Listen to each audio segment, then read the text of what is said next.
The views expressed and the opinions given by the individual host and their guests do not necessarily reflect those of Para X, its affiliates, or its sponsors.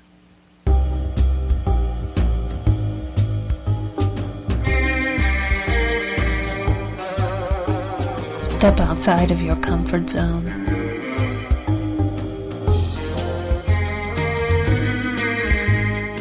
See the world with a whole new perspective. Join us and experience the unexplained on the Paranormal View. And welcome everybody right here to the Paranormal View on the Para X Radio Network. I want to thank everyone for being with us tonight. Those listening here in the chat room and those listening from around the world, we appreciate each and every one. We've got a great show lined up for tonight, and I got a feeling it's going to go by real fast. With that, we have Barbara Duncan. Good evening, everyone. I hope everybody saw the missile launch, if it happened. Whoa. Your voice is real low, Barbara.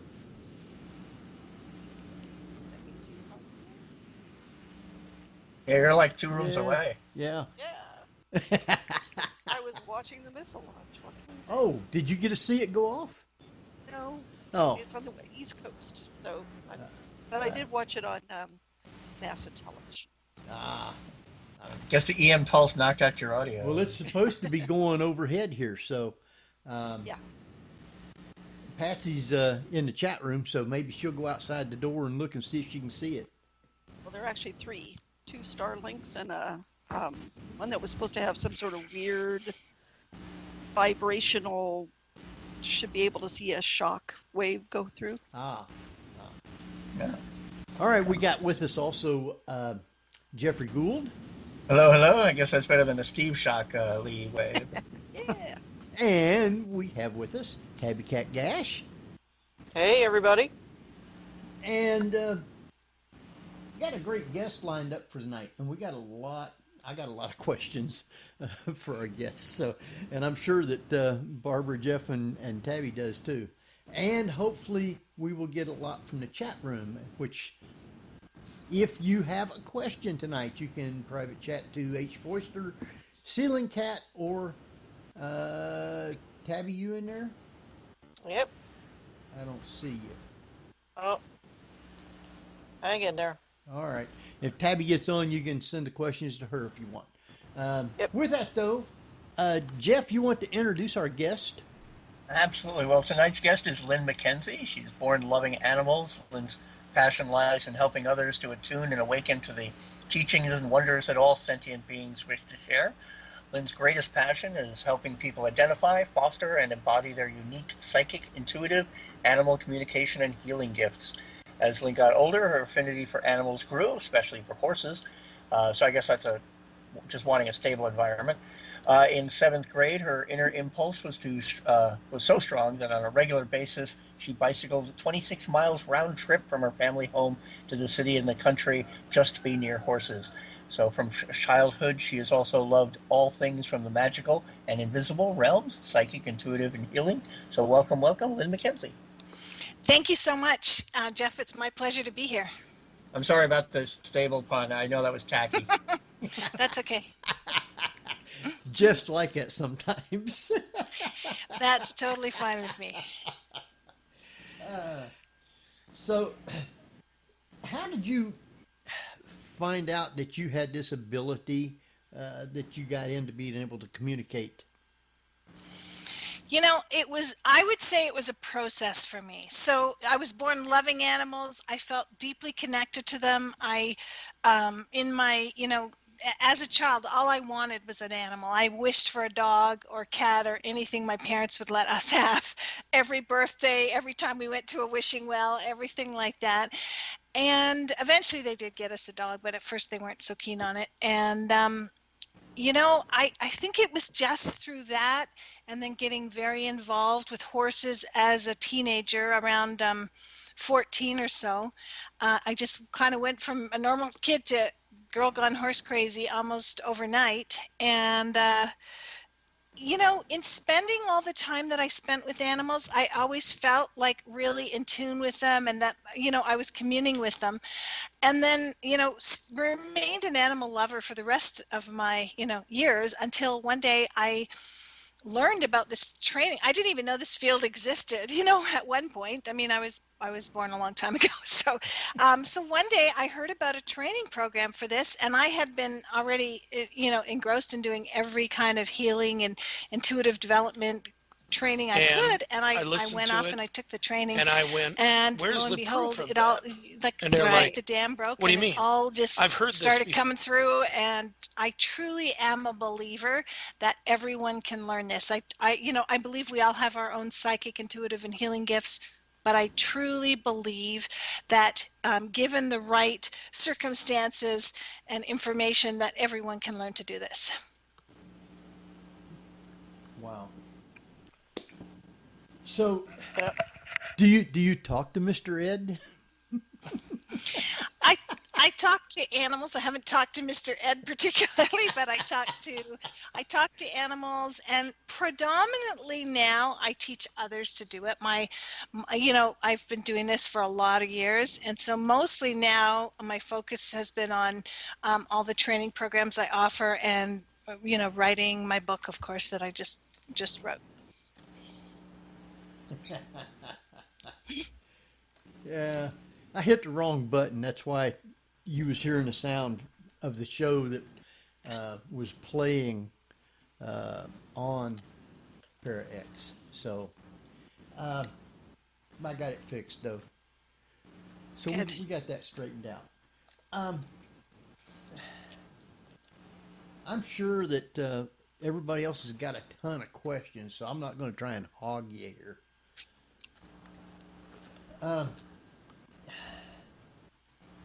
I think, I guess there's a lot of other people that can communicate with animals, but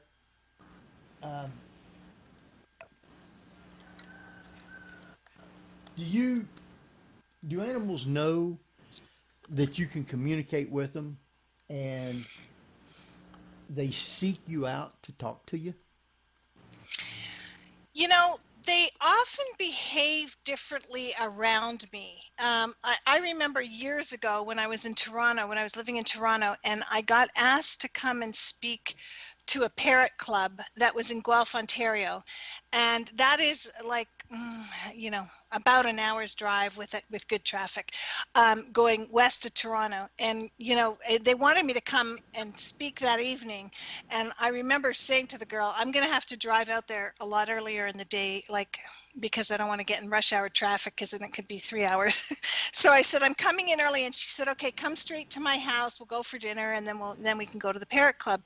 And when I got to her house, the parrots were doing all kinds of, they were in her kitchen in the bay window of the eating area in their cages and stuff. And they were doing all of this interesting stuff. And she said, they never do this. They never act like this. They completely know you're here and what you're here for, and that kind of thing. And, I have so many pictures from students showing me their animals interacting with me on their computer screen while I'm teaching a video or something, and they're watching it. So, so many, it's not even funny, especially cats. And they're like, batting at my face and whatever, putting their nose up to me and all kinds of things. So, I would say yes, but, I'm also of the belief that,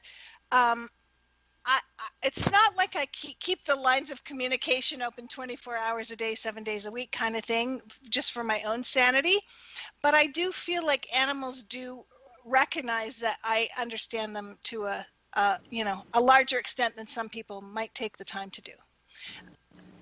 It makes me wonder, that scene in Ghost with Whoopi Goldberg, and they find out that she can communicate with ghosts. So they're all lined up. Do animals do that too? Like, she can talk to me. I have this to say. I need to say it now. And do they line up to talk to you? I don't feel like it's really that way. I mean, one of the things is, I communicate with animals over a distance most of the time. I'm hardly ever in person with the animals anymore, in this new world of first of all, lockdown, and also, just technology and stuff. I have clients all over the world. So, but, I don't feel like it's like that, really. I mostly focus on it when, if I have a client, then I spend some time and I focus in on tuning into that animal. It's, I'm not one who just does it off the cuff every 5 minutes, do it with a different animal. Otherwise, I'd probably go insane. But I have had animals, and I know that you read my book, Tabby Cat, and there is a story in my book of an animal that I'd already worked with a number of times that had me connect with their person due to something that went on. I won't share that story right now, but Yep. so that kind of thing can happen. And in 2007, my golden retriever Jigs, who really is the one who was a catalyst for me to get into this work. I feel like he came into my life to do this. I mean, as a result of him, I took new training, changed my career, and moved to a different country. I moved from Canada to the US, to Arizona. And so Jigs, when he crossed over, he came to me in 1993, and that's when that's when I started my practice, really. But when he crossed over in 2007, the first night he was gone, he actually came to me in my dream time and said to me, I can help. And he named this dog. The dog's name was Gulati. I changed the name in my book because didn't have a. If I didn't have a waiver from people, I couldn't say the real name. But he came to me in my sleep, and this dog had stopped eating. And he was elderly, but he was just literally starving himself to death and was not eating anymore. And Jigs came to me, and Jigs' favorite thing in the world to do was eat. He was a golden retriever. They eat everything, even things that aren't edible. And he came to me in my dream time that night and said, I can help this dog. And he said, I'll eat vicariously through him, kind of thing. And he did that. And the dog started eating the very next day. It was quite amazing. Wow. Yeah, I do remember that story. We have a question in the chat room from another person named Kat. And she wanted to know how you are actually able to communicate with them. Do you hear them? Do you get images? What type of voice, or, what do you actually get? What kind of, is it just a vibration? Is it a feeling, or is it a voice? Is it an image, or what? So that's a great question, and I'm glad that Kat asked that. It is all of the above and even more.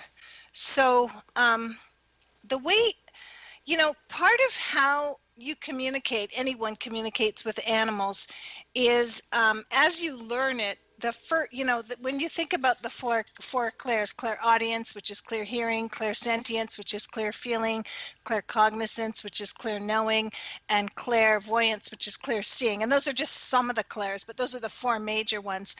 Whichever ones are more developed in a person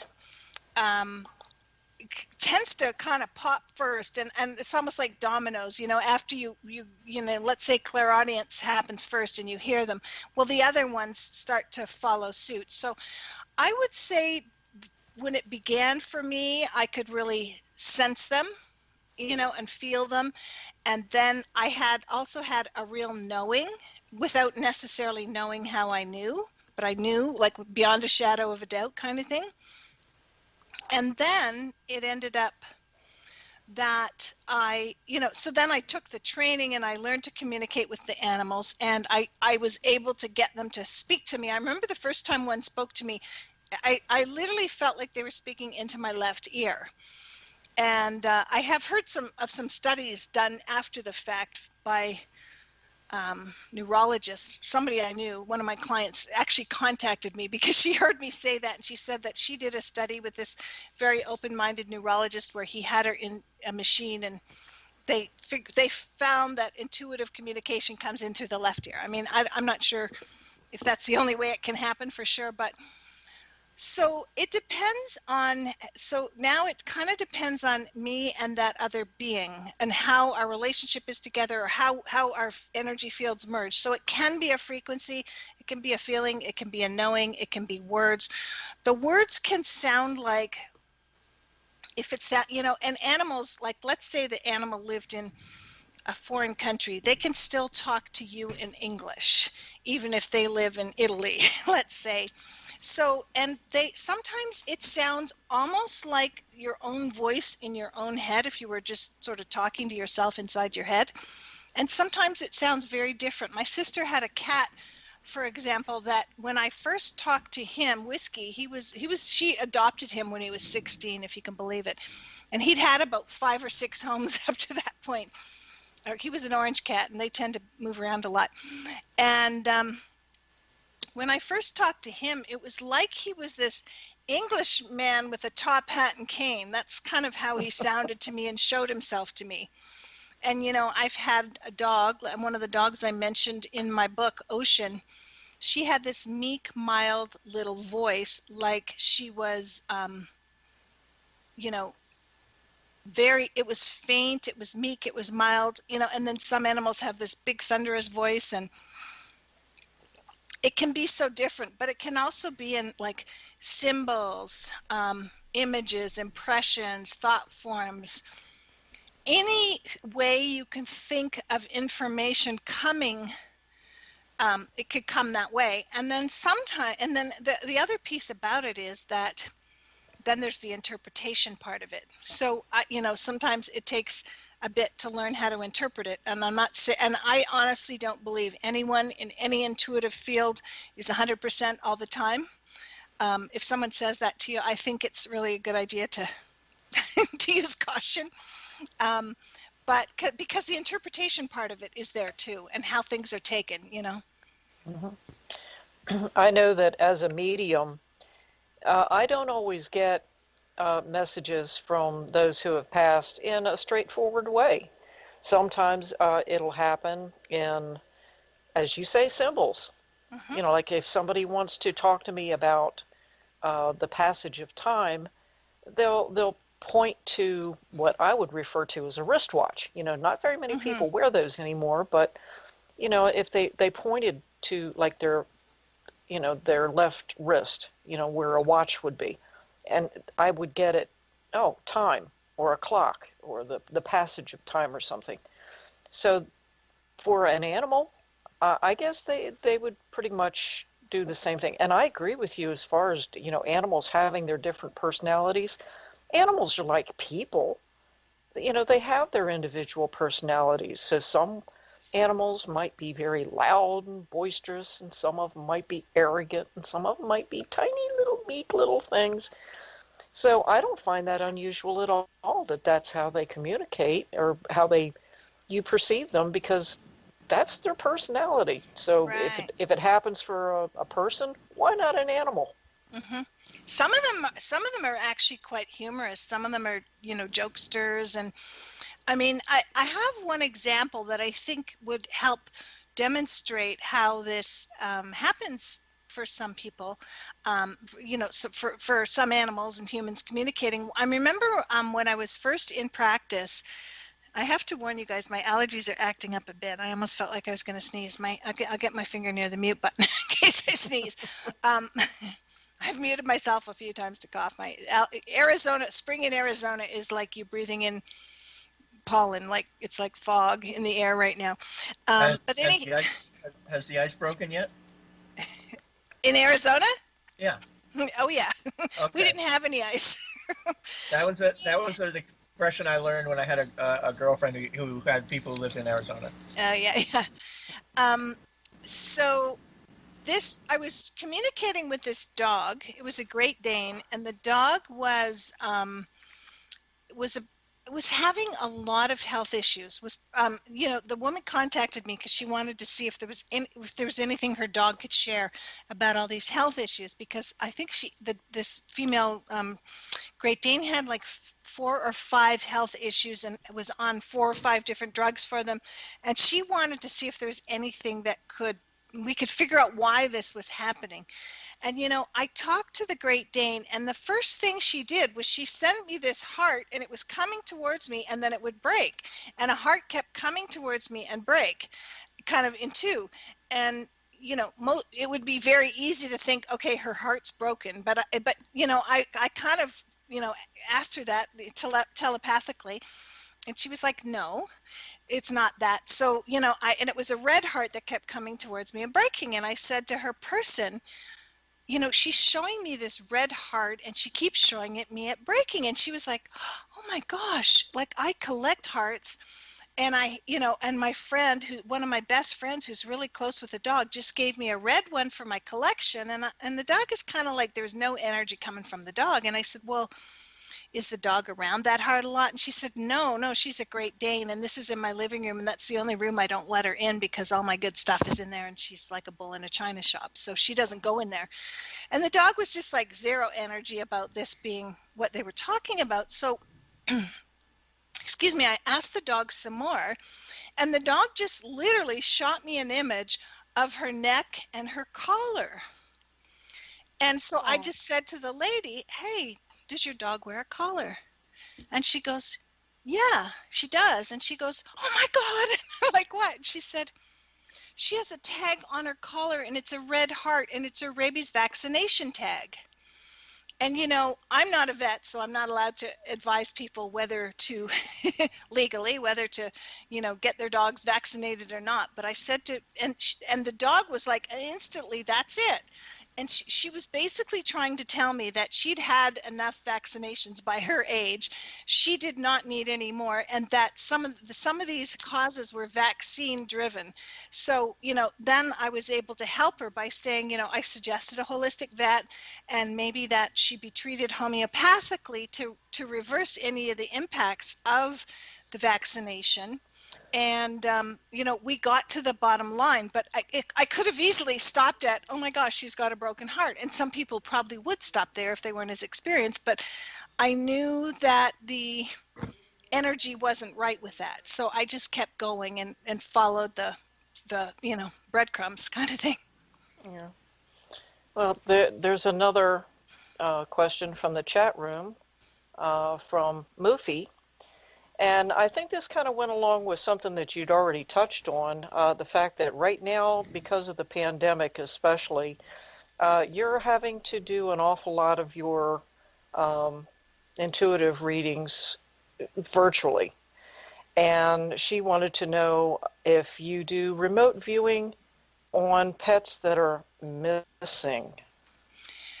So I have in the past. And even before the pandemic came to be, I do everything over distance, just because my clients are all over the world, and it's time effective and cost effective for me to just do them from where I'm at. And I actually find that I usually do better. And I have worked with missing animals in the past. I don't particularly do that now or have anyone on staff who does. I do have a senior associate who also does readings in my company, and we are looking for somebody who can work on lost animals, but at this very moment we don't. And the main reason I don't anymore is just because that tends to be more of an urgent thing. And I am just too busy to be able to take on urgent, usually if someone books a reading with me, it's, a week or two out, or maybe even occasionally 3 weeks out. And I don't feel that it's in their best interest for me to be doing that right now, just because of the time schedule. And, I've got a pretty full schedule with all my trainings, but I have in the past, I could share some examples of some things that have happened as a result of that if anybody wants to hear them. But at this moment, we don't have anyone on staff or myself doing it. Well, it seems that probably doing something like trying to locate a missing pet in that form of searching would take a lot more time. It would take a lot more concentration. And as you said, unless you have an opportunity and the time to be able to put into it, it is really kind of unfair to a client that you can't really spend a great deal of time to do it. And so I applaud you for that you say, no, I'm sorry, I wish I could, but Yeah, we did used to have somebody on my team that did it, and they are no longer doing that right now. But I'm expecting that in time we will. And I would like to give a couple of tips for anybody who has lost an animal. A couple of the things. One of my neighbors recently lost her cat, and I'm up to my eyeballs in writing and teaching and stuff. But I just took a couple of minutes out of my schedule to just do a few simple things that people can do. One of which is I visualize a spotlight on the home where the animal, and here losing a cat in Arizona is not a good thing. We've got every predator known to man. Most people whose cats get out are no longer, they've made their transition to the spirit realm pretty quickly.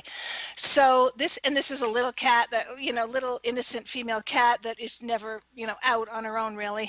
She snuck out, and when the dog was being let out, somehow she got out. But anyhow, what I did was I visualized a spotlight on the house where she lived, and I kept telling her and sending her pictures of looking for the light, because she wouldn't necessarily know how to find her way home because she's never been out before.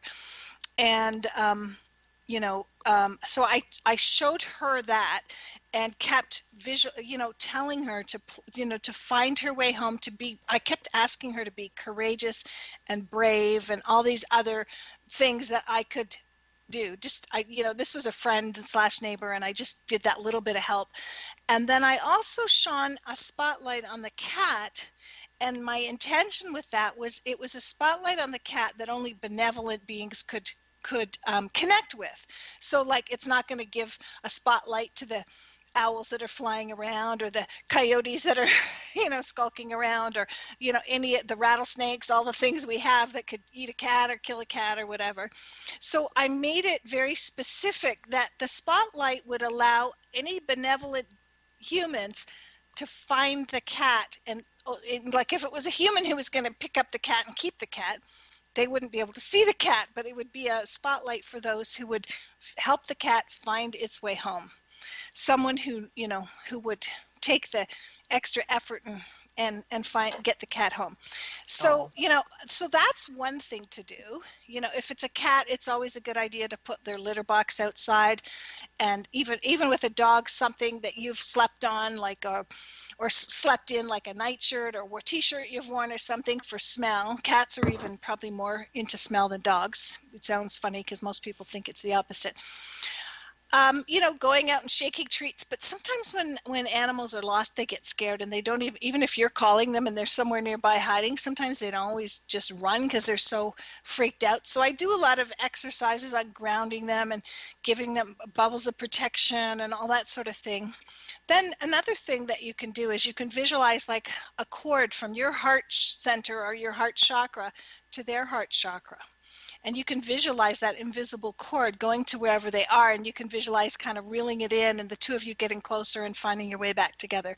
There's many creative exercises like that you can do when you've lost an animal. Another one is to be as calm and grounded as possible, and try to put your energy focus on visualizing the happy reuniting of the two of you, versus what most people would do is freak out and panic.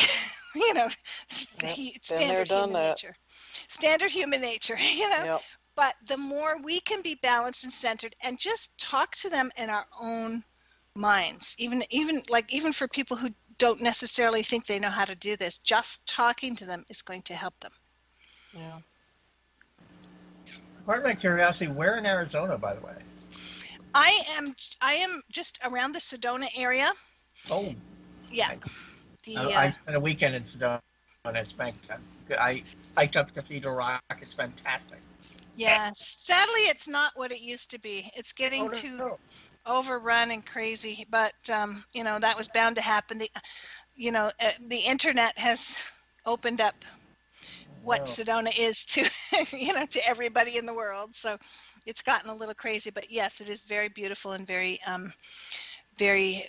some of the most beautiful rock formations in the world of red rocks, and plus all the energy vortices and such. Yes. Yeah.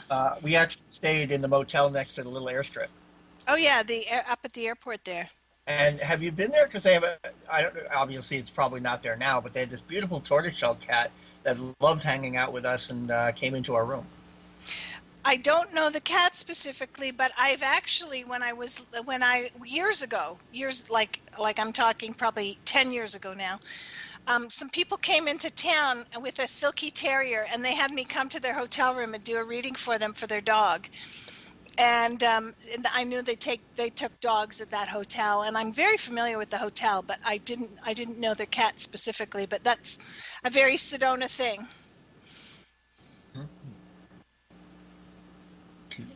They also have a good restaurant at that airport. Yeah, we got a little cafe. Yeah, we ate there. We'd have breakfast and stuff. Yeah, it's different owners now, but it's good.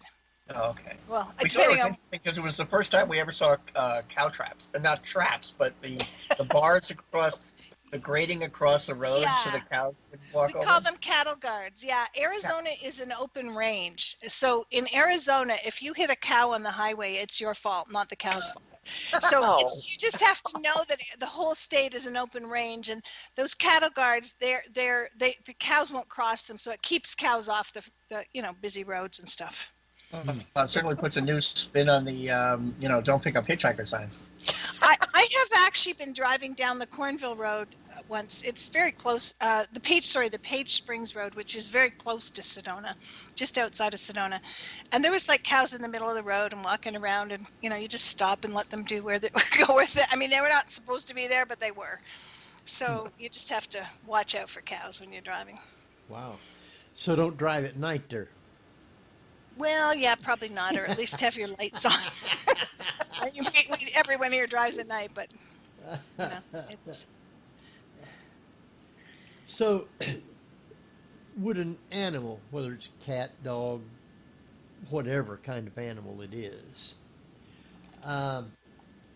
when they get old and you don't know whether it's time for them to go or just try and make them as comfortable or whatever, as an animal, do they tell you to tell the people, to help them along, kind of? Absolutely. For some reason, without me even planning it or having any intention of this happening, as I did consultations for people over the years, my specialty kind of became the death and dying process and connecting with animals in the afterlife. And like I said, it happened just naturally. And I do love helping people with that, because that is a very trying time for people. So, I did a lot of communication with animals that were, and some of them aren't even old, but some of them are, close to crossing over due to illness or whatever the case may be. So I would talk to them and find out what their wishes were, how they were feeling, what they thought about it, and then share that with their people, and and then help their people through the process of this. And then I do a lot of communication with animals that have already crossed over as well, more either recently or even in the more distant past. But I did a ton of that work, and I do love that, because it really brings about so much peace for the humans to be able to know that they, I believe that we don't die and that our animals don't die, that the soul, the essence of our souls lives on forever. It's the physical body that ends, and animals don't take death the same way we do. They to them it's as natural as birth, and in our culture, it's like an awful thing, and they kind of think about it a bit differently, because they I'm a believer in reincarnation. They just kind of pop back in a new body, when the time is right. And I help people even with that process. So absolutely, 100%. So would an animal like that, if it was like one of ours, how would we know that it's trying to tell us that? So, the more in tune you can get with an animal, the more you can know it. And many people just know it. I mean, they say the eyes are the window to the soul. And, so sometimes you can just see it, and not necessarily even just in their eyes, but in their whole energy field, or feel it. And I give a whole, in my new book, I give a whole series of exercises. There's 19 of them that go step by step. At the end of each chapter, all the chapters are stories, but at the end of each chapter, I go step by step through the exercises. But basically, kind of to sum it up, you want to be really grounded, centered, balanced, well hydrated kind of thing. You want to start to, you have to get into almost a meditative state. You want to open up the connection with them. You want to link your energy field up with the energy field of your animal companion. Deal with all of your, trust issues and all of that.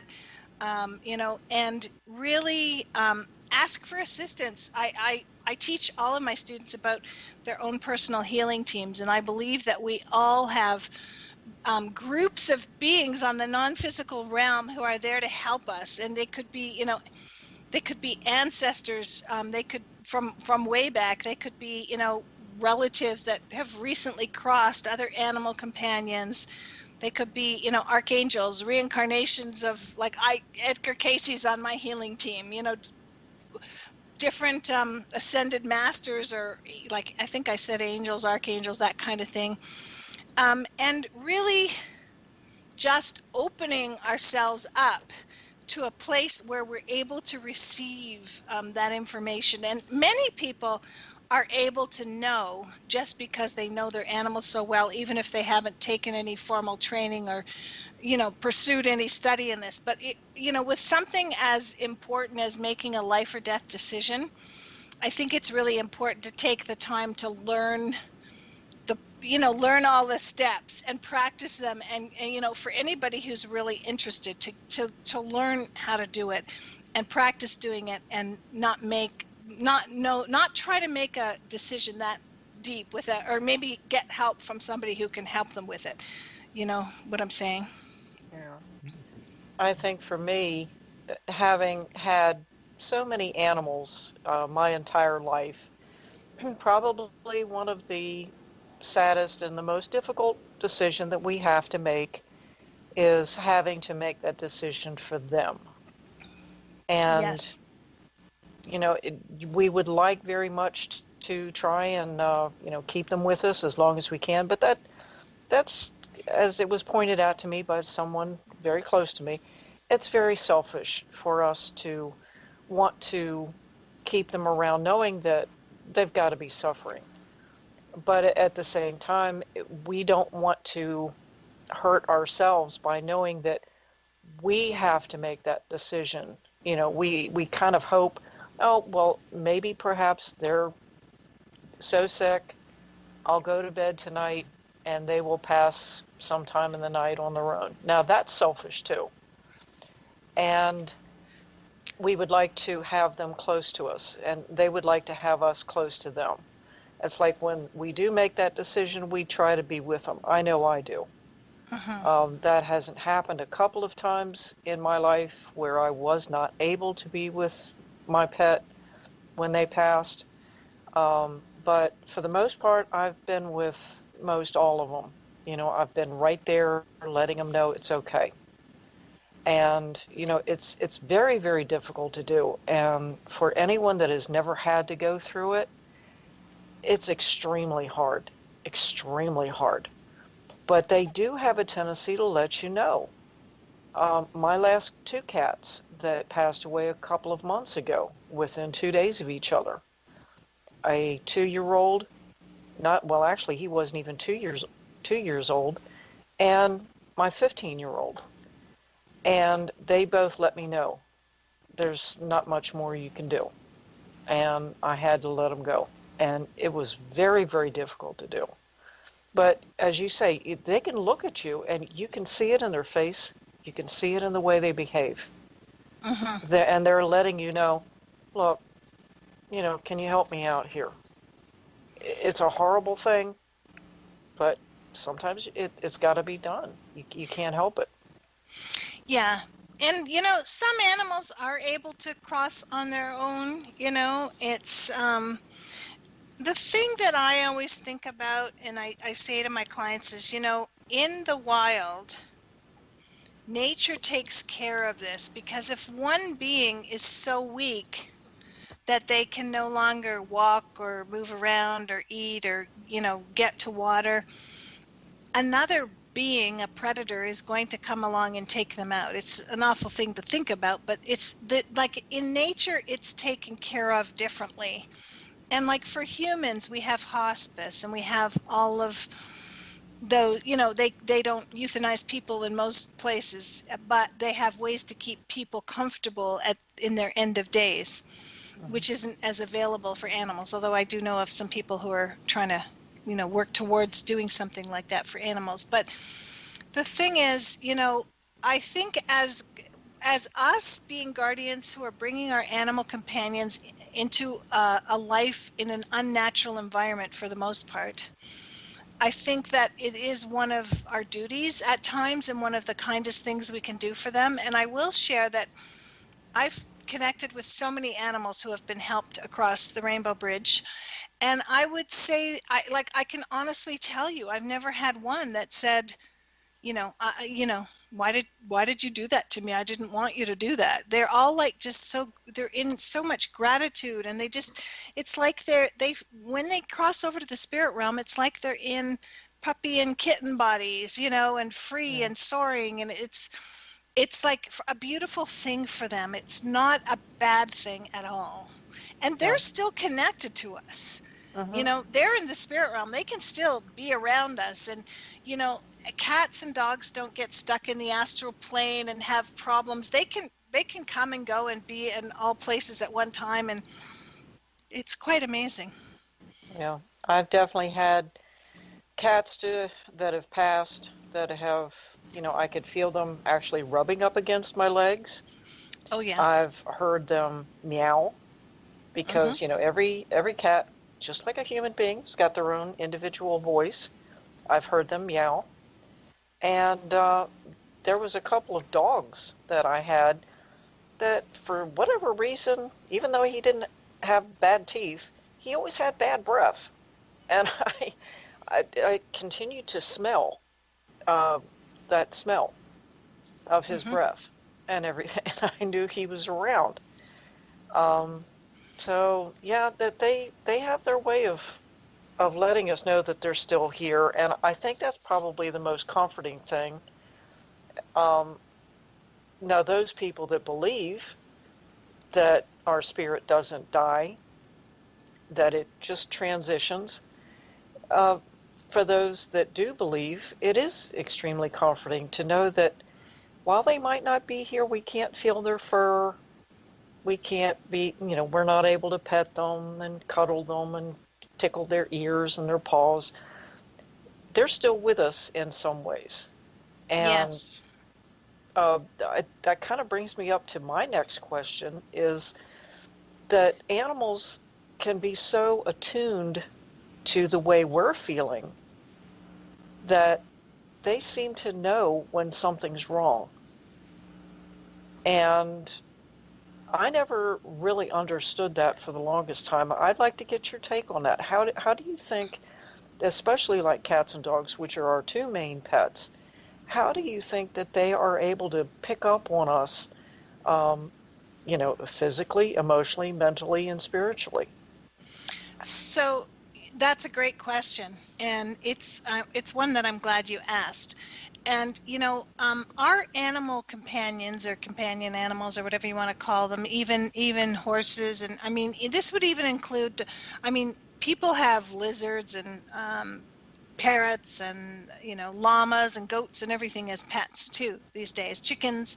Our companion animals, they have one extra chakra that humans don't have, and it's a major chakra for them, and it's called the sensing chakra. And it's located on the bridge of the nose between the nose tip and the eyes. And that sensing chakra, excuse me, is responsible for the sensory intake of information and the input of that information to the brain. So it's kind of like how they take in everything, and it's like a whole energy center that humans don't even have. And I believe it is this sensing chakra that allows them to have even heightened sense with us. And then they've got their third eyes, their brow chakra or third eye chakra, and they are always able to communicate with us and know what's going on with us. So they're like sponges for us. So they're absorbing things, clearing energies for us. They're very in tune to our energy. So there's no way, like if you were sad, grieving, devastated, whatever, angry, whatever it is, you cannot hide that from an animal, whether you think you can. I mean, I've had clients tell me, they had a session with me and they were like, well, our animals, I forget what they had, it's been so long, but they were like, they're really, not behaving normally, and there's this and there's that, and I'm talking to them, and then finally they go, well, we're getting a divorce, but we haven't told them yet. And I'm like, I'm sorry, but they know. They live in your house, right? It's not like it's, they're they know all this stuff. They know everything. And they know when we're not well, even before we do. I think in the book I talk about a Doberman that can, I don't know if I used the Doberman in the book, but it was a story about a Doberman. I think I did use the Doberman. I changed a couple of names and things for privacy's sake, but that could determine if his person's moles were cancerous or not. This was a girl that grew a lot of moles, and 99.9% of them were fine, but the odd one was cancerous and had to be removed. And the dog could tell her which ones were. And there's lots of proof about dogs being able to tell if someone has cancer or not, and all kinds of things like that. And, I think that'll become more, the norm in society as the years go by. But they just know they have that ability to sense everything that's happening on a physical, emotional, mental, and spiritual level within us. And it's that chakra that helps them along with, some other things. Uh-huh. Wow.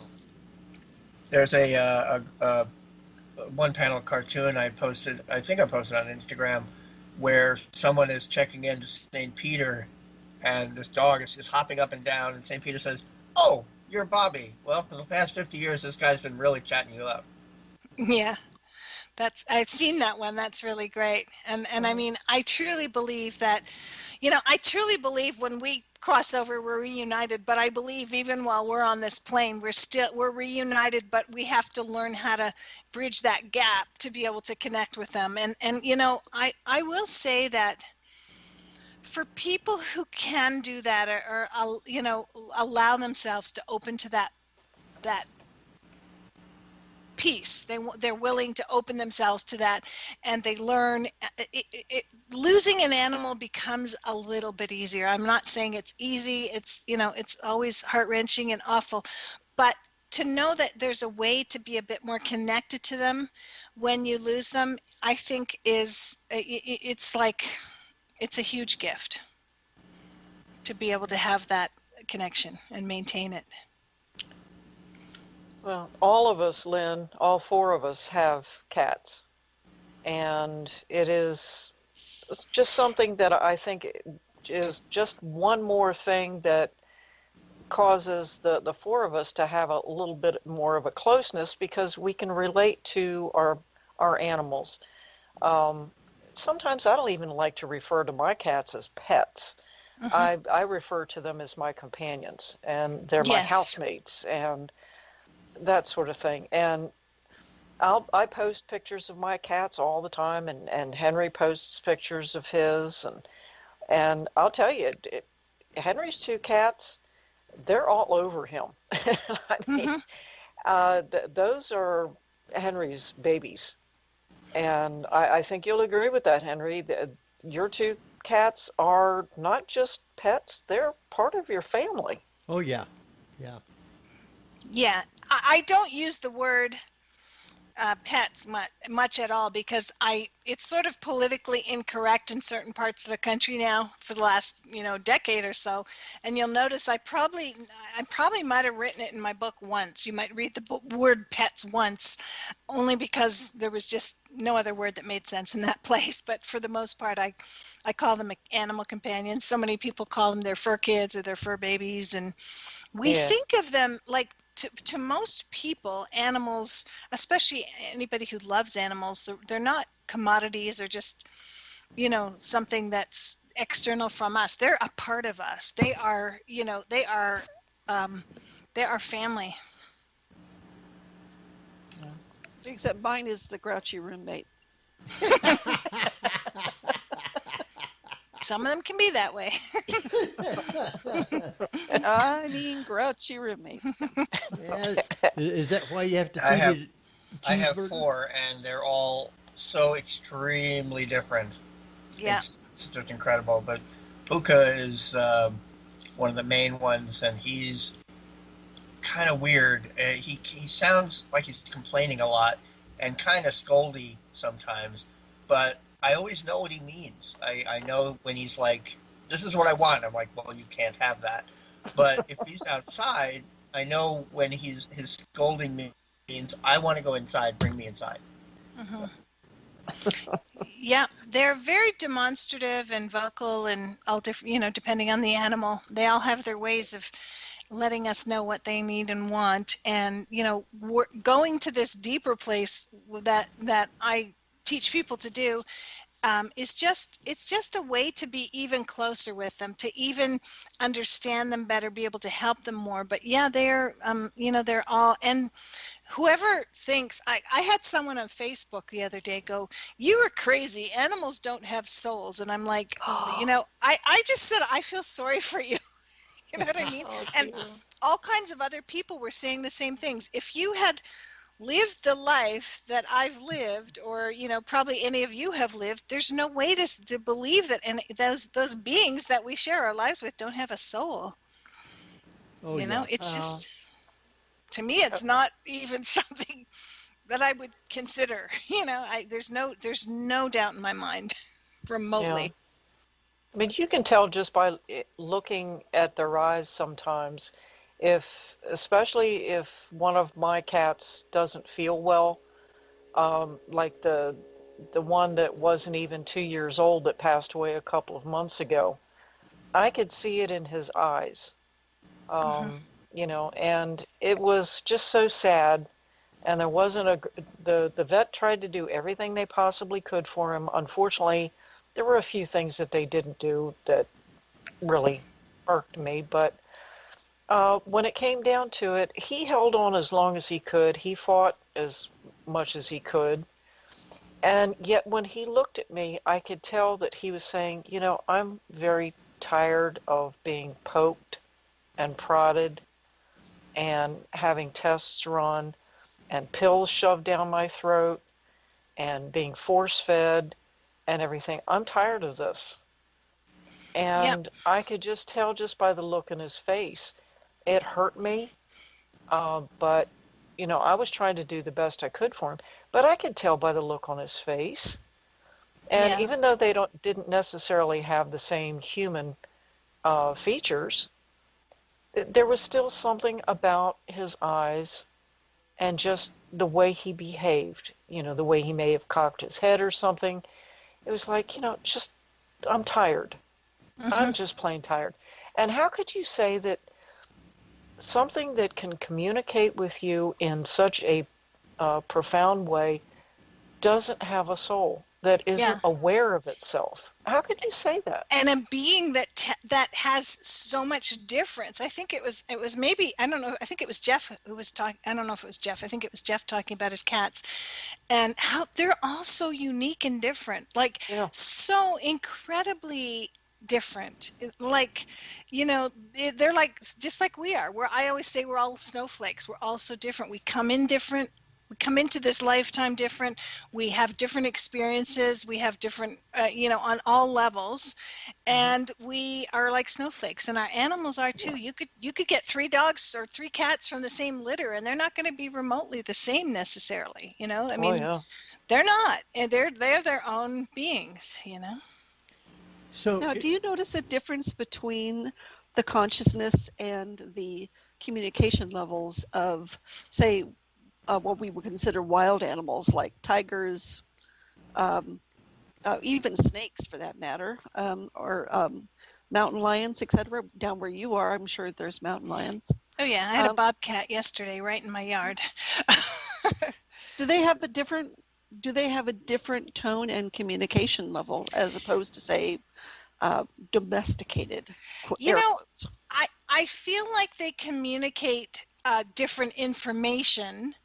Our animal companions are kind of like kids to us, and but I feel like wild animals in the wild, like all animals in the wild, they have the ability to communicate to us as individuals. I mean, what they would be talking about would be slightly different, but we can also communicate like with whale as a whole, as the species as a whole as well. I mean, there's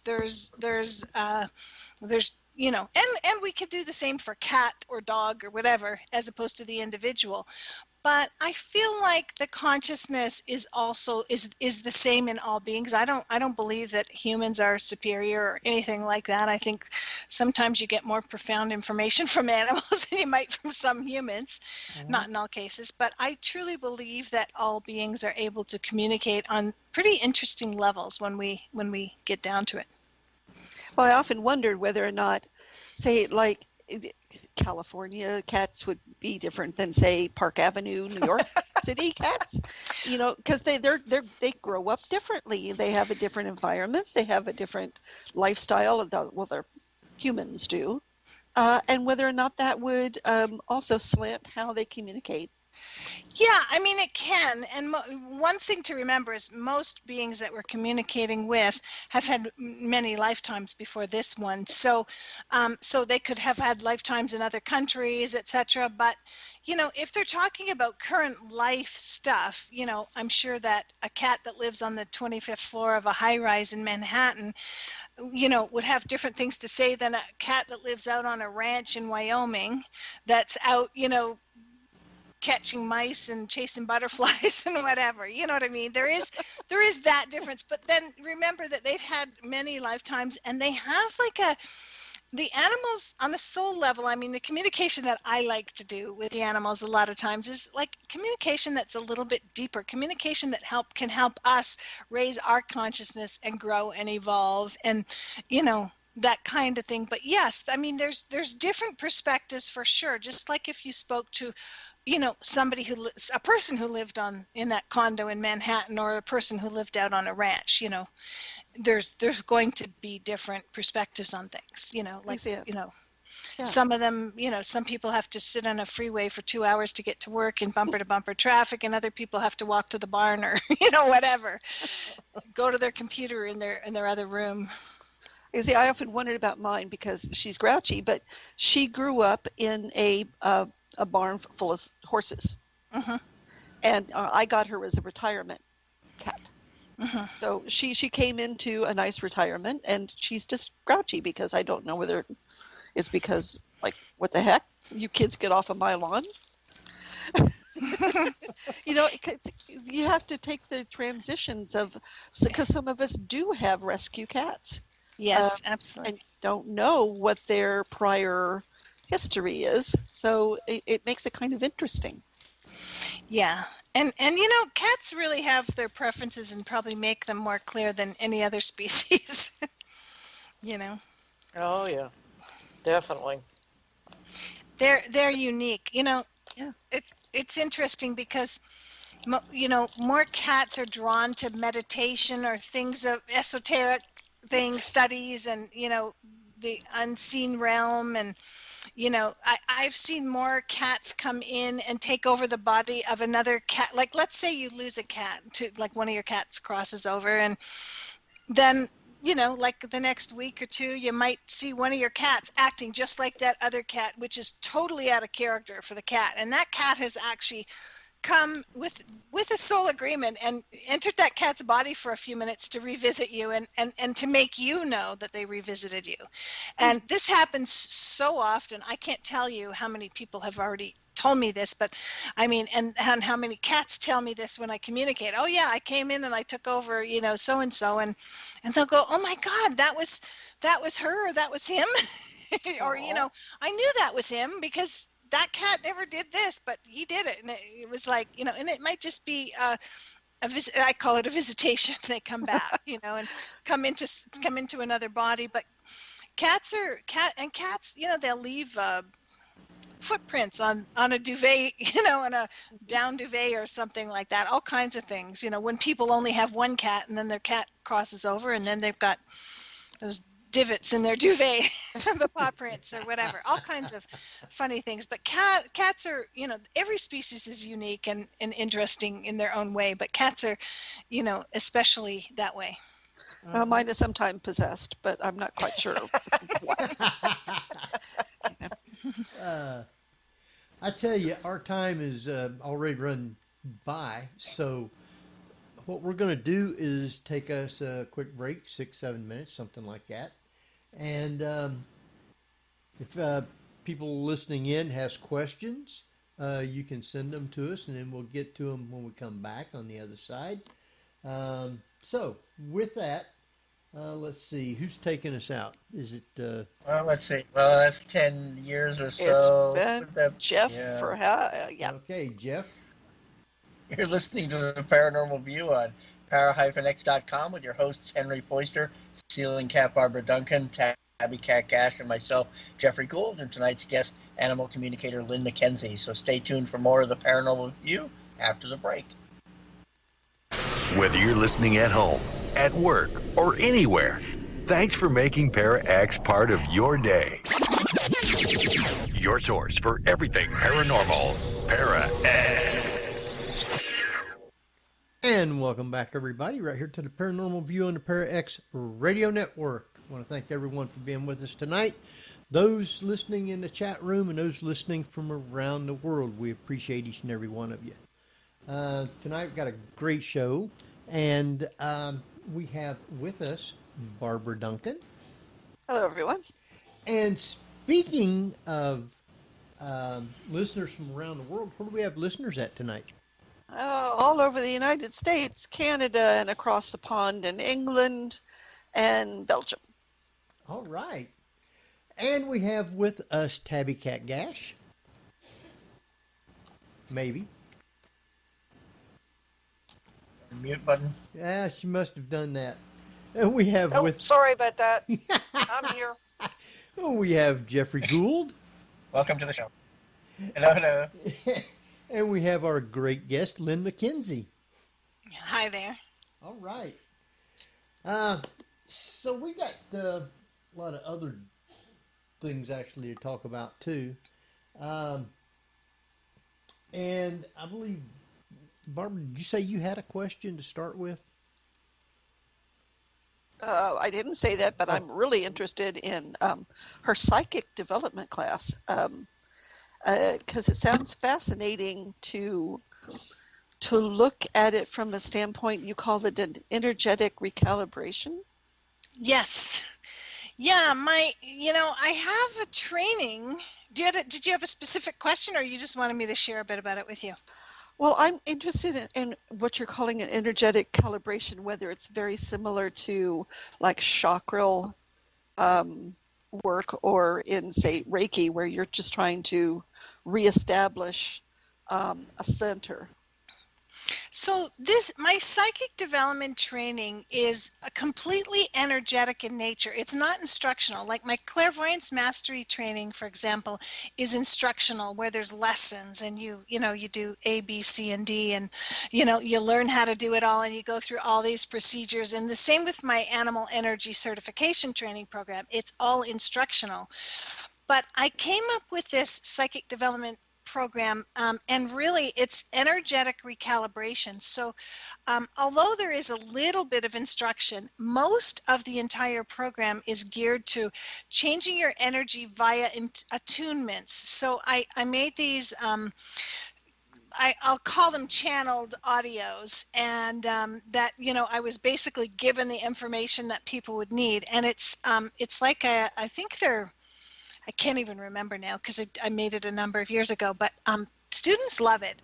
And what it does is it allows you to change your frequency, and you listen to for 6 months you listen to one of the I call them attunements, calibrations, activations really is the main word, but you listen to one for 21 days of month 1, and then on month 2 you go and you get the activation for month 2, and you listen to it for 21 days.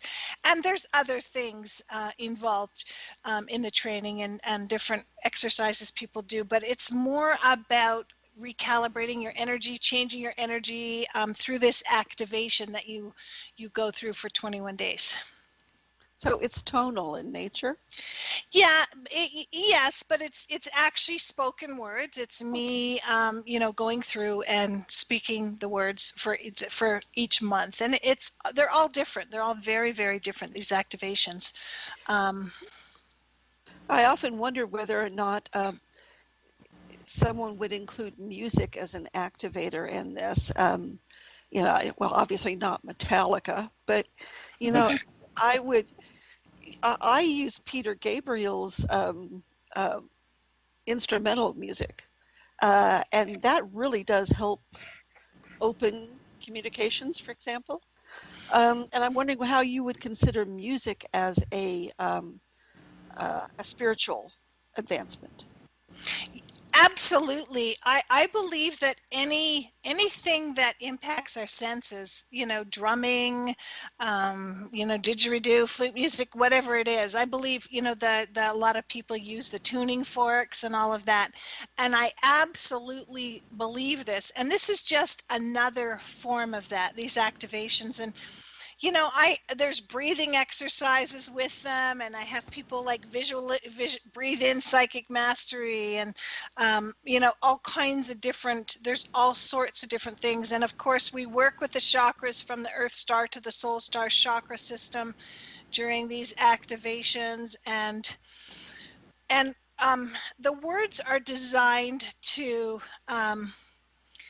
allow students to come into what I call their divinely the gifts that they were divinely given before coming here. I believe each of us comes in with many, many gifts that we can choose to activate and open. And the first piece is awareness, and then the second part of that is, embodying them. So becoming aware of them and then embodying them. And this allows people to embody and embrace their psychic gifts and their, divine blueprint, so to speak.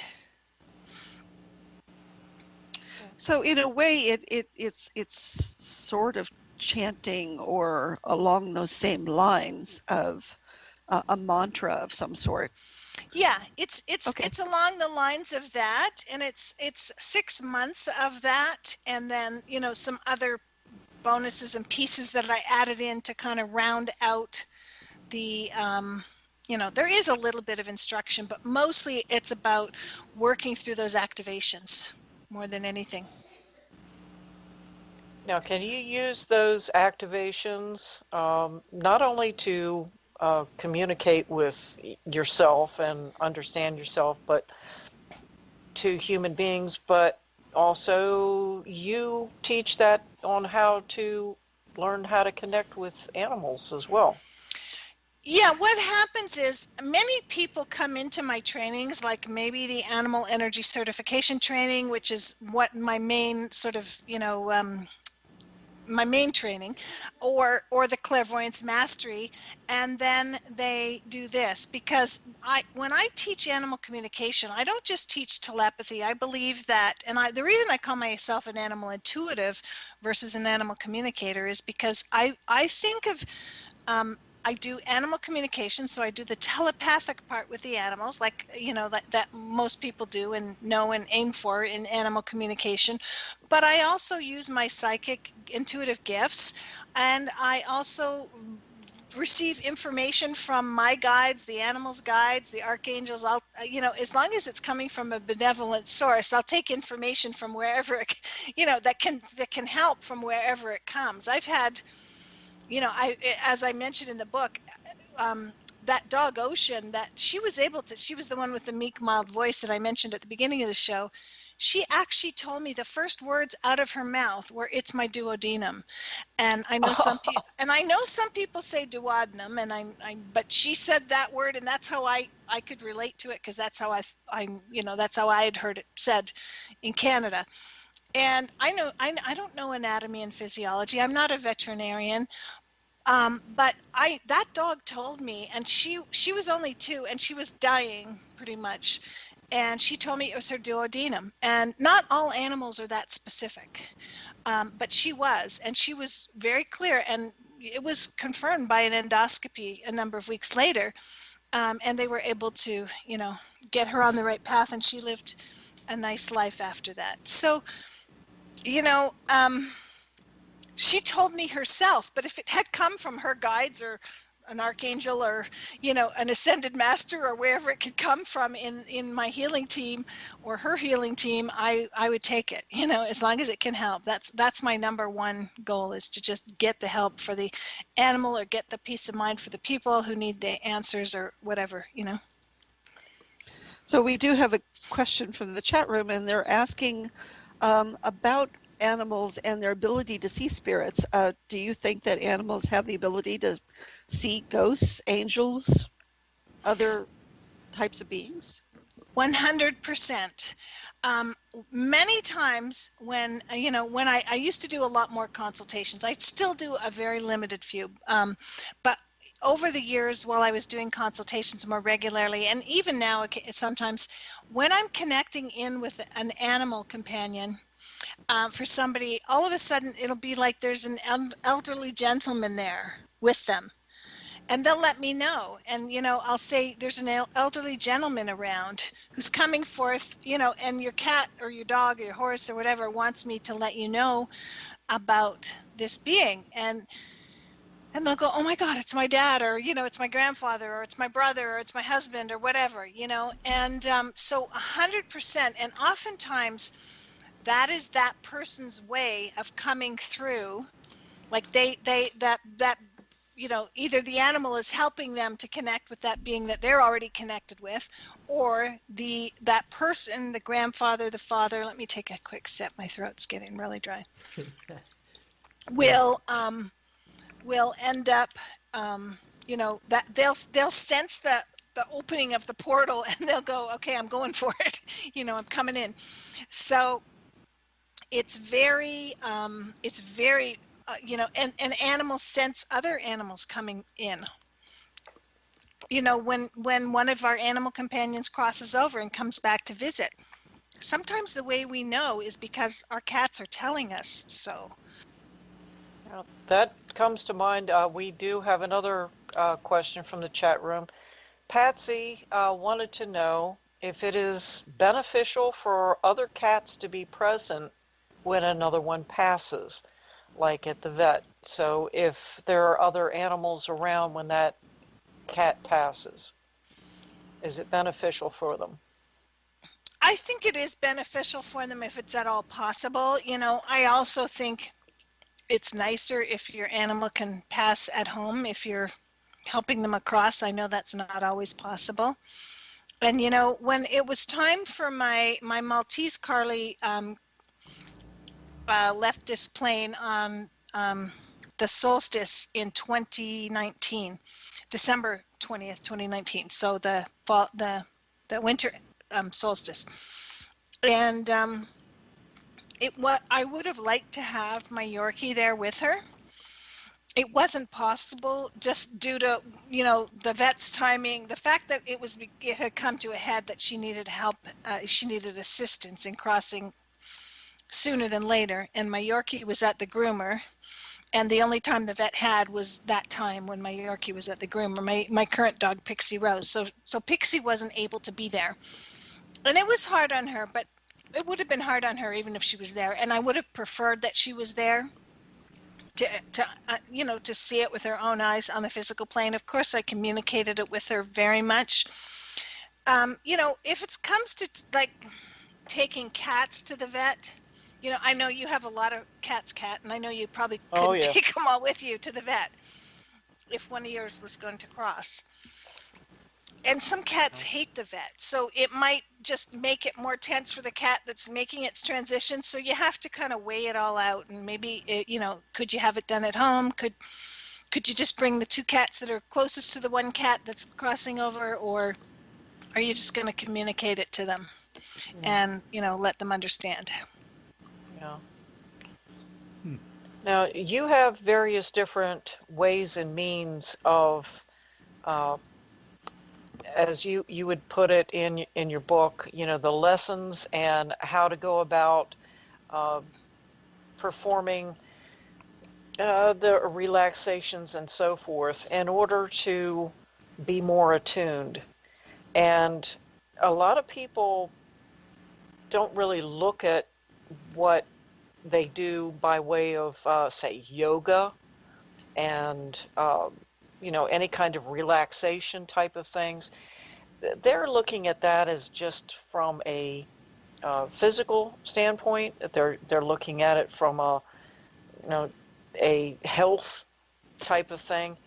But the things that you talk about in your book about preparing yourself to be more attuned and so forth, these are very, very distinct, and there's something that people do anyway, and I find it incredible. I mean, like you say, to prepare a space free from noise and distraction, and to relax, straighten your back, relax, either sitting or lying down, and taking a number of breaths and so forth. And I think this is probably one of the most interesting, to visualize a white light coming down from above toward the top of your head where the location of your crown chakra is, and then visualizing it entering there and then going through your body and filling every cell with white light. I think that is absolutely fantastic. And I have tried it a couple of times, and for me, one of the things that I do as a medium is that if I want to protect myself from any outside influence, especially, a spirit that I don't want to get near me, the first thing I do is surround myself in like a bubble of light. And that really helps me to focus. It gives me a peace of mind, and it helps me through the rest of whatever I'm doing, whether it's an investigation or a reading for someone. And I think this would really help a lot of people, for just about everything. Yeah, 100%.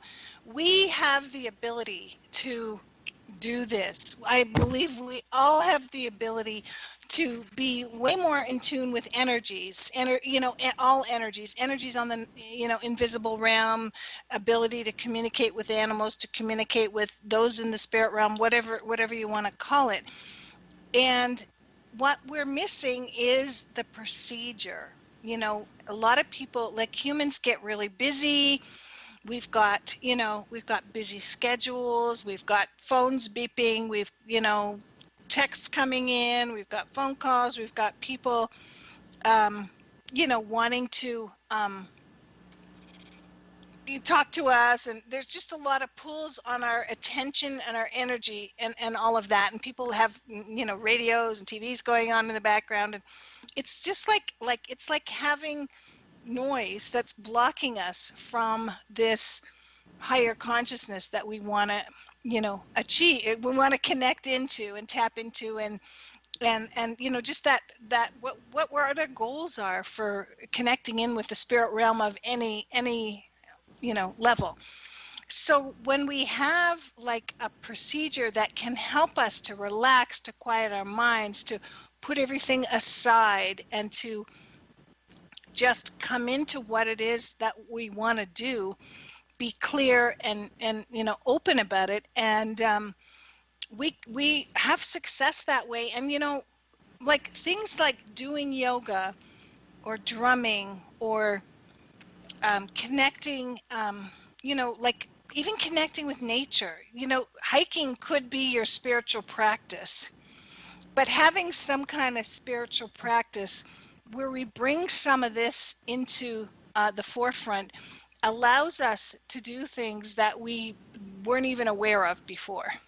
And it's a matter of training yourself. I call this work the path of mastery of the soul, because we all have the ability. It's just a matter of, are we going to take advantage of it and apply ourselves.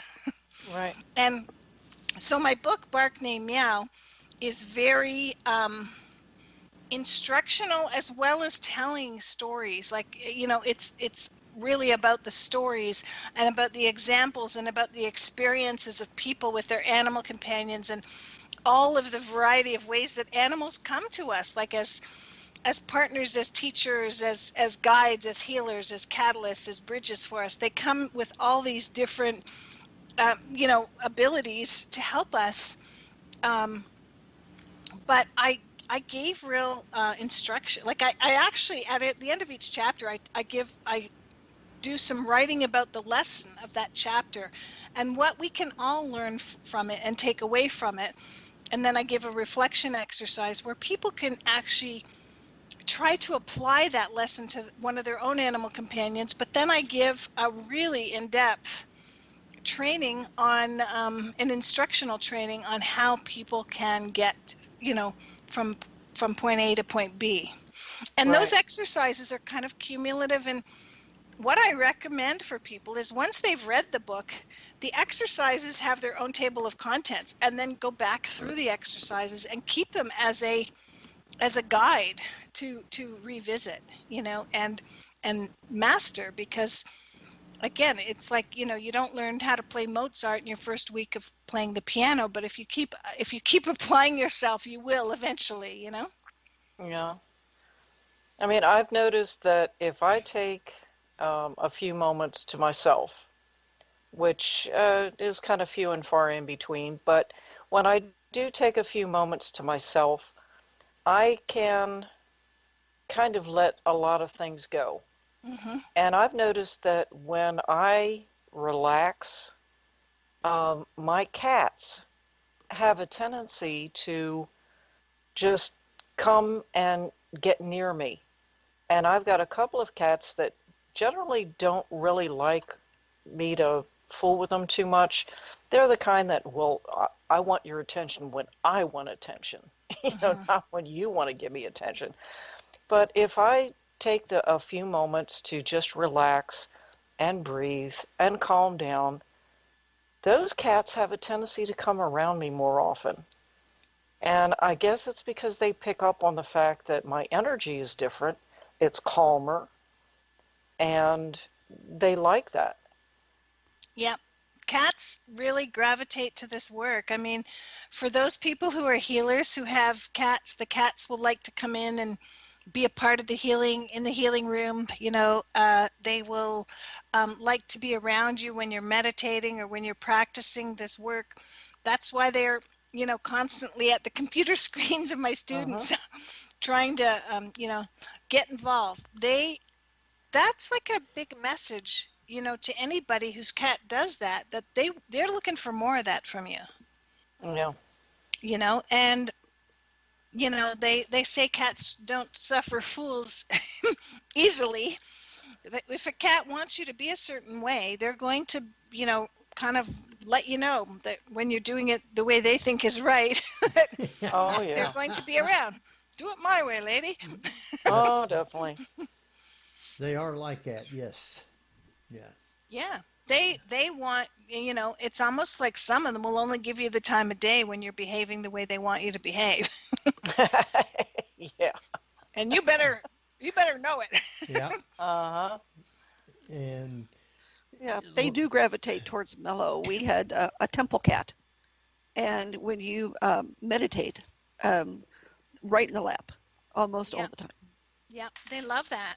Cats love that. And other animals do too. They just show it slightly differently. Obviously horses can't jump in your lap, hopefully. If they do, you might be in trouble. Well, a mini Unless horse. they're minis, yeah. Unless they're minis. But, they, and, horses are very sensitive and very spiritually oriented beings. Believe me, I believe they're the ones who taught me how to be psychic. Just in the way they communicate. But every species is so very different.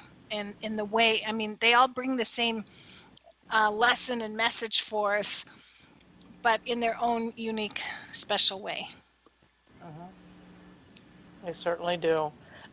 I could not even imagine my life without animals. I've had an animal my entire life, and cats and dogs, and my husband had ferrets for a period of time, and each and every one of them have had their own unique personalities, their own quirks, and some of them have been real pain in the butts and so forth, and some of them have been the most loving animals in the world.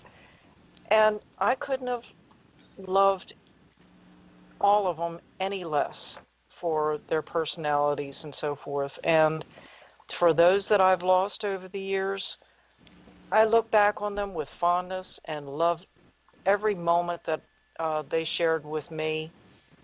And for the times in my life that I really needed companionship and, just a quiet understanding, those animals have really been there for me.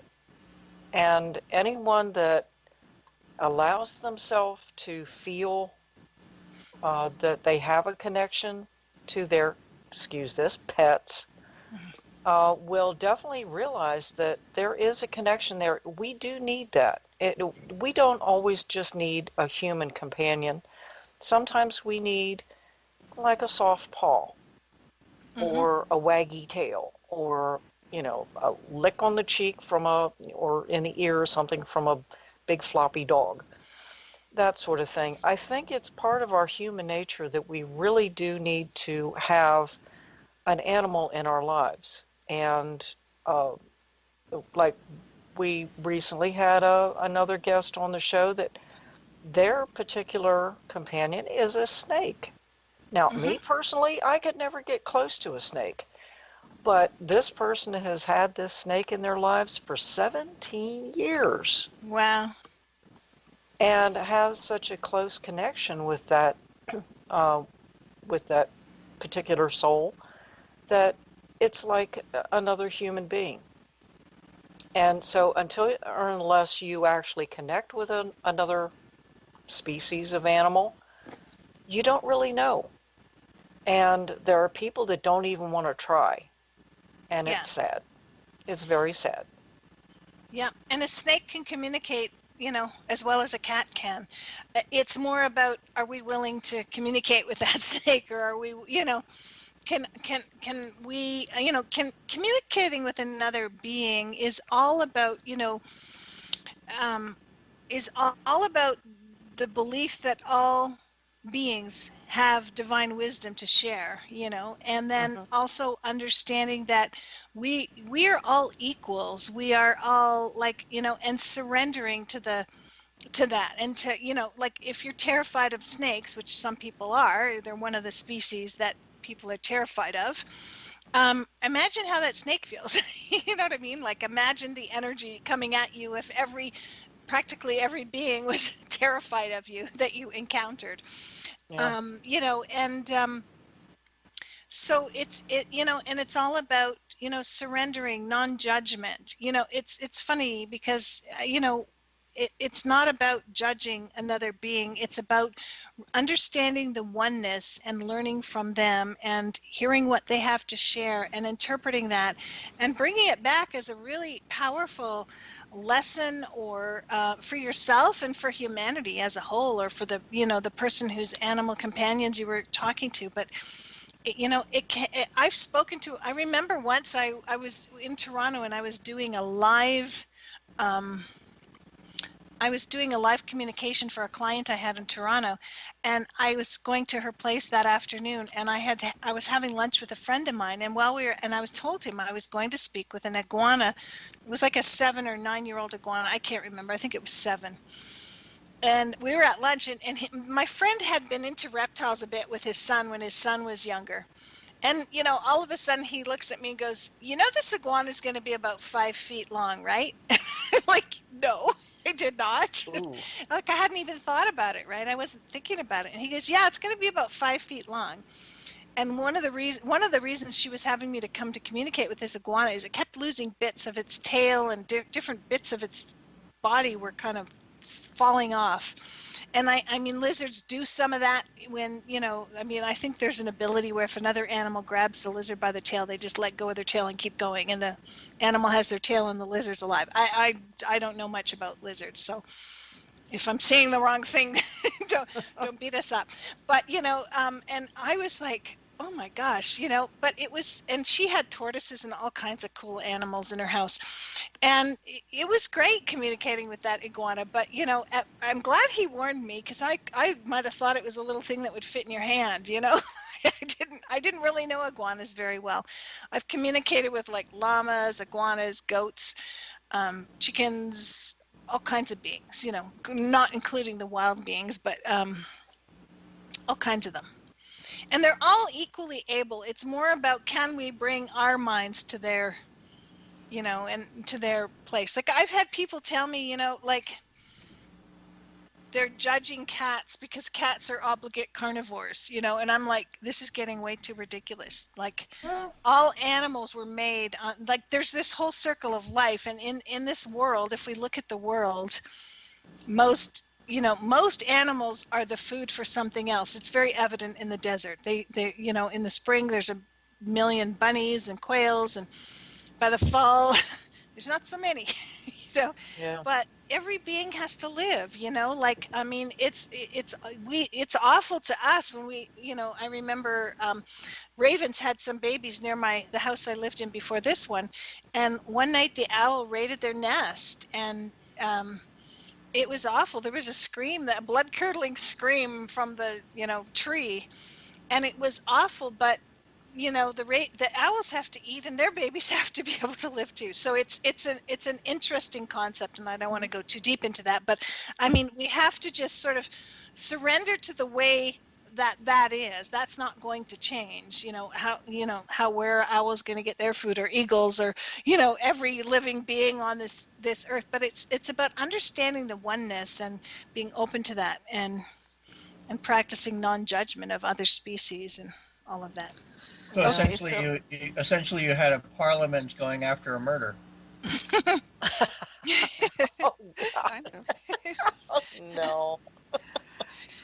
So since this is a paranormal show and we do the full spectrum of paranormal here, I have to ask you this question then. Do you feel that your attunement and your ability to be receptive to other creatures, given the recent UFO sightings and documentation, do you think you would have better luck in contacting alien life because you could communicate with other souls other than human? I would say 100%, my answer would be 100% yes for everybody who has opened their consciousness a little bit more. It isn't something that I have specifically focused on. So, I would have to bring my focus, like, I always believe that the more awareness we have about anything, the more ability we have to like move our consciousness in that direction, and have more ability to communicate with animals, or to communicate with those on the other side, or to communicate with aliens, or whatever it is. I really believe that is that is possible. And it's about, once we learn one psychic or intuitive sort of modality or how to connect or communicate with one being, I believe it's much easier to learn to communicate with the others.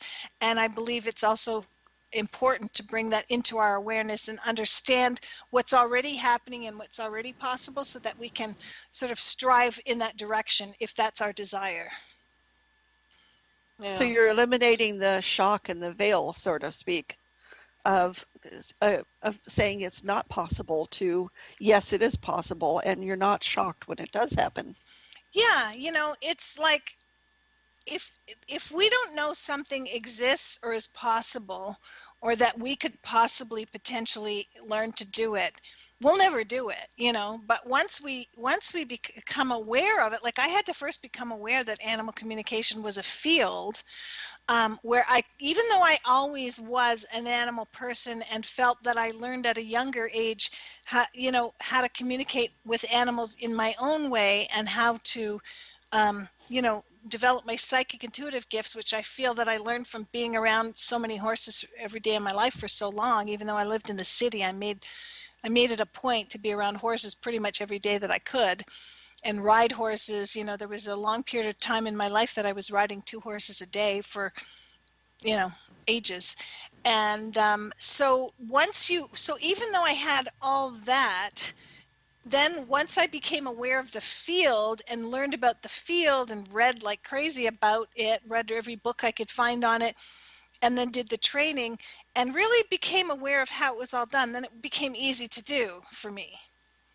But had no one ever, introduced that to me, I don't know that I would have, had the same experience, just because I think I think it's really about, that's why I'm sure I haven't listened to your show up to this point, because I'm new to this show, not new to the concept. And I'm sure that everybody just benefits so much from listening to who you have on this show, because it opens their minds and their consciousness to other things that they can then learn and, and embody. Yeah, Sometimes it just takes a door to be opened just a crack for things to happen. And a slight shift in the way you think and believe in your consciousness. It's not like a mile away. It's just you could be on 99.8 and they're on 99.9. You just have to move the dial a little bit. That's how I teach my students with a radio dial. I have all kinds of things that I have them visualize, and it's so true. Like the other side is just one channel away from the station you're already on. Yep. So you do form a collective unconsciousness in a way, as Jung would say, with those people that you're teaching, for example, and within your student group. Yeah, absolutely. Now we're down to about 17 minutes, a little less probably. But you talk about the chakra. Now, those that know me know I don't feel, don't see, nothing happens like that to me. But what is the chakra? Right. That's a great question. And one of the things I want to preface this by is, because of what you said, is that whether you see them or feel them or sense them or not, you can still work with them and benefit by them. And like some people will just have to trust they're there. You know what I mean? So a chakra is a Sanskrit word meaning wheel, and it's like chakras are often known as wheels of life or wheels of light, and what they are is they're like spinning vortexes, and we have chakras, and our animal friends have chakras all over their bodies, and but what we usually refer to when we're talking generally about chakras in humans is the 7 major chakras, and those run along the spine. And anyone who's ever lived in this world has probably seen a diagram of them somewhere. In yoga, they were found, like they were discovered, or I don't know if you want to call it. They were first known of like way, way, way long ago, like thousands and thousands of years ago. And so the chakras are basically this spinning vortex, and they kind of meet in the middle at the chakra point, and there's a vortex that comes out the front and out the back. And chakras are they help us to open up to our higher consciousness when we work with our chakras. And like I said, you don't have to feel, see, sense, or know about, you have to know they're there, but you don't have to feel, see, or sense them. And they are like, what they do is they filter in like really vital life force energy. So that's how energy comes in into our beings from universal life force energies from any parts of the universe. And then it makes our way through into our chakras, and it goes through any filters that our chakras may have. So if you have an imbalance in one of your chakras, that life force energy coming in may have a little bit of a little bit of dirt and dust and clouds to get through. And then that energy comes in, and it travels through your meridians and goes into your endocrine system and actually feeds your physical body. I'm not sure that, they study this in medicine or anything like that, but it truly is an important part. There's all of this essence of who we are and our energy fields and all of that are very, very important. And I believe as time goes on, we will, that science and there'll be ways to even prove this even more. But I have heard of experiments actually where a certain meridian to a certain bodily organ, all our meridians, which are, I like to think of our chakras just in a really general way as etheric organs. And then I like to think of our meridians as etheric veins, and that's not really, that's just a real simplistic way of looking at it. That's not really how they are. But I've heard of, studies done even many, many years ago in the 90s where they actually cut off, like block the energy of a meridian, and a person had real physical ailments in that organ that related to that meridian. So our chakras each have different sort of roles. We have a crown chakra on the top of our head that kind of opens us up to consciousness and to all that is, all this higher stuff that we look at. We've got our third eye, which is on our brow area, and that's more of our center of psychic, anything psychic and intuitive and allowing us to be, clairvoyant, that kind of thing. Then we've got our throat chakra at the area of our throat. We've got our heart chakra, our solar plexus, our sacral chakra in our lower belly, and our root chakra at the base of our tailbones. And animals have chakras. Again, the only major one they have that we don't have is the sensing chakra, which is that chakra I mentioned earlier that governs the sensory intake and transmission of sensory information to the brain. So each chakra has its own levels. Like it has things that it governs on the physical level, the emotional level, the mental level, and the spiritual level. And by working with our chakras, we can just consciously, and each chakra has a color related to it. There's different crystals and all kinds of different things out there that can help us influence our chakras. Color is one of the, color and crystals are, I guess, two of the most common. So when we work with our chakras, we tend to, our goal is always to clear them, make them spin, in a perfect fashion, releasing any imbalances and blockages and non-beneficial energies.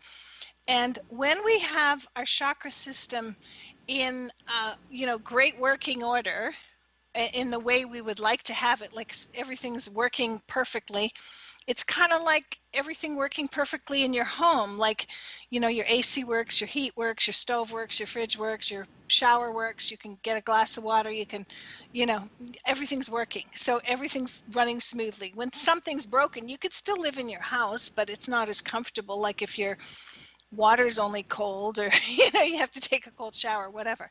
So working with our chakras allows us to be in more energetic balance and harmony, and it also allows us a greater chance of opening to animal communication, to our psychic gifts, to connecting with those beings on the other side, or aliens, or whatever it is that we're going to communicate with. It's like our chakras almost function as a go-between between us and the invisible realm. I think that's the way I like to think of them anyhow. Yeah. So, speaking of aliens, have you ever talked to one of them? I haven't. Well, I shouldn't say that. I feel like when I've worked, I haven't consciously tried to talk to aliens, let's just say that. But I feel like when I've worked with when I work with healing teams, when I mentioned our healing team, like earlier, we have like our ancestors, our loved ones on the other side, both human and animal. We might have angels and archangels and ascended masters and different guides. Like I said, I mentioned Edgar Casey, and could be our grandmother, our dog, whatever. But I also believe that we also have beings from other star systems as well in our healing team. That like I learned the concept of having a healing team when I took a training in the early 90s with a man by the name of Jeff Levine. He was from South Africa and lived in Ontario, Canada at the time. And I took his body alignment training, all 4 levels, plus his vortex alignment training after that. And on our final night of graduating from one of the higher levels, we had this meditation out in his boathouse down by the lake, which was a magical portal in itself. And we had this, we did this whole process where we doused out this sentence to connect with other beings and call them in to help us with this healing. And I remember, I don't know how I remember this, because sometimes I don't remember what I had for lunch or breakfast that day, but I remember the first part of it, and it was like this mantra we were saying, and it was like we radiate sound at encounters with, it was like some sort of extraterrestrial beings or something. And we all had instruments, and we had this, like, we had smudged the whole room, and it was just this experience that was like no other experience I've had. And I felt like we called them all in. And I'm talking maybe Octurians and, Pleiadians and whatever, but it wasn't like I was talking to one specific UFO, if you know what I mean. So we did have I've had some pretty out there experiences in my life, but I just haven't set out to communicate with, UFOs. Well, a lot of times communicating with some aliens can be a gray area.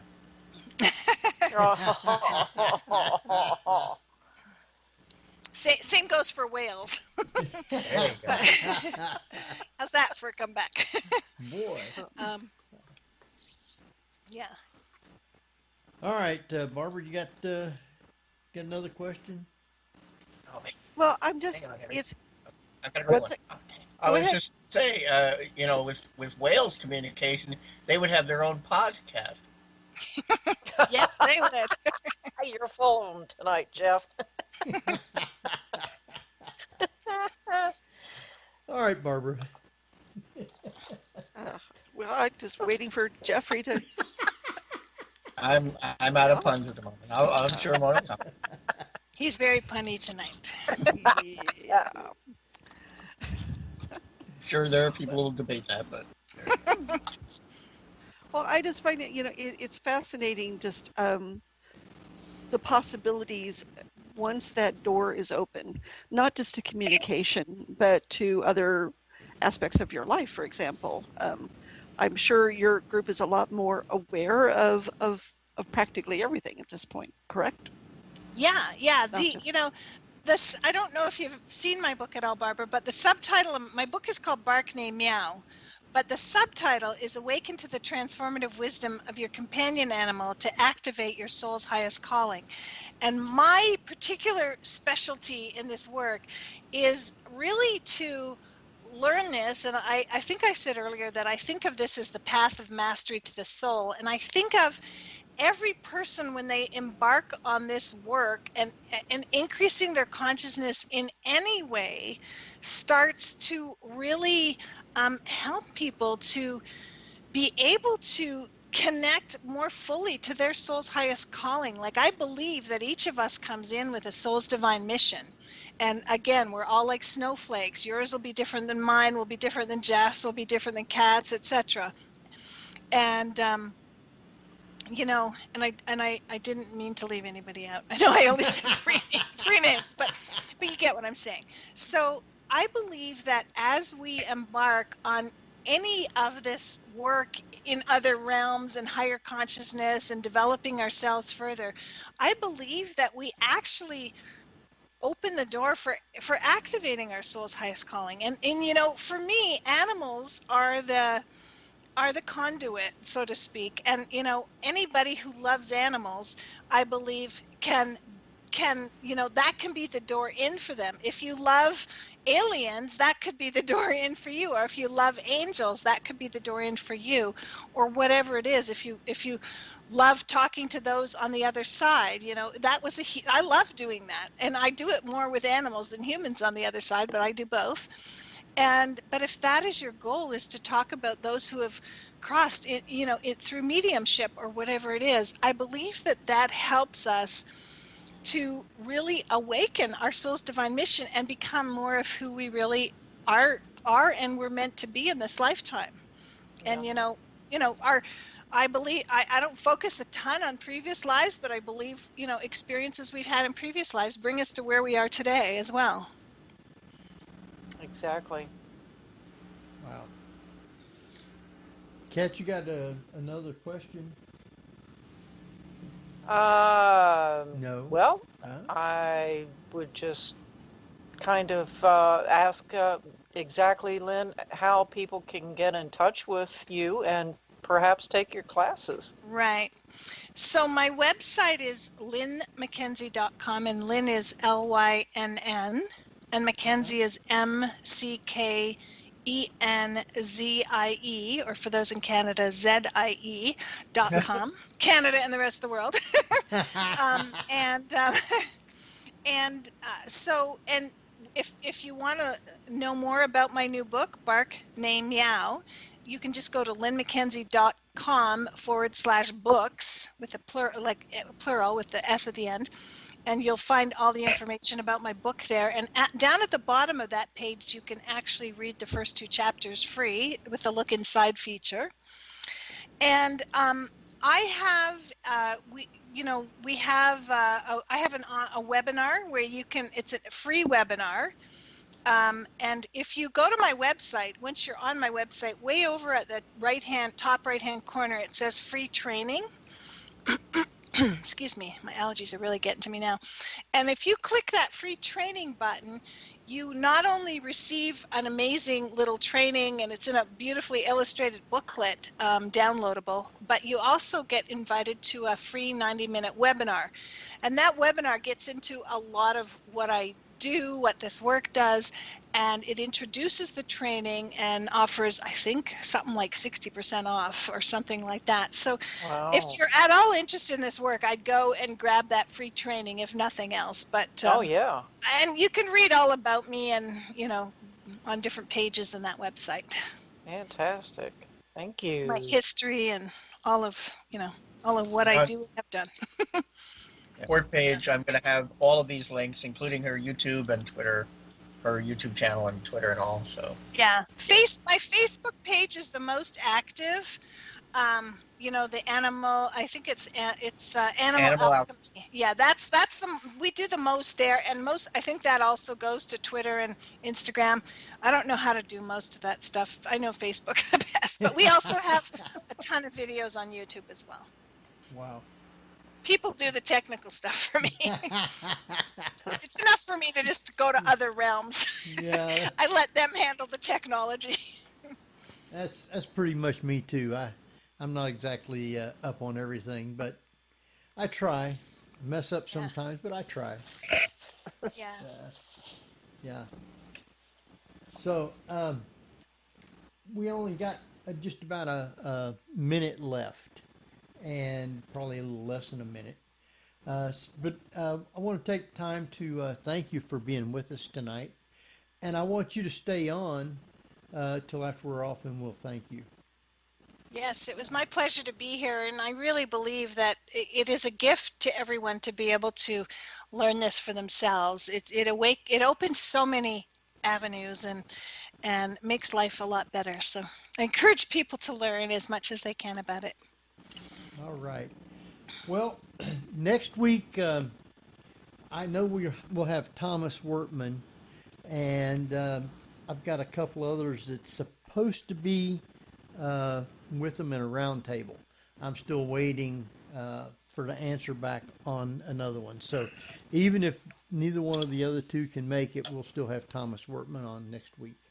So we'll get caught up on a lot of this stuff about UFOs that's around. So with that, we're going to run. This is Henry Foister. Everett Gould. Barbara Duncan. Cat Gash.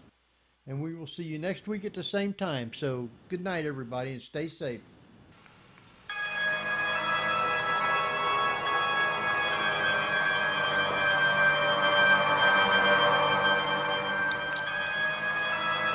You've been listening to the Paranormal View on the ParaX Radio Network.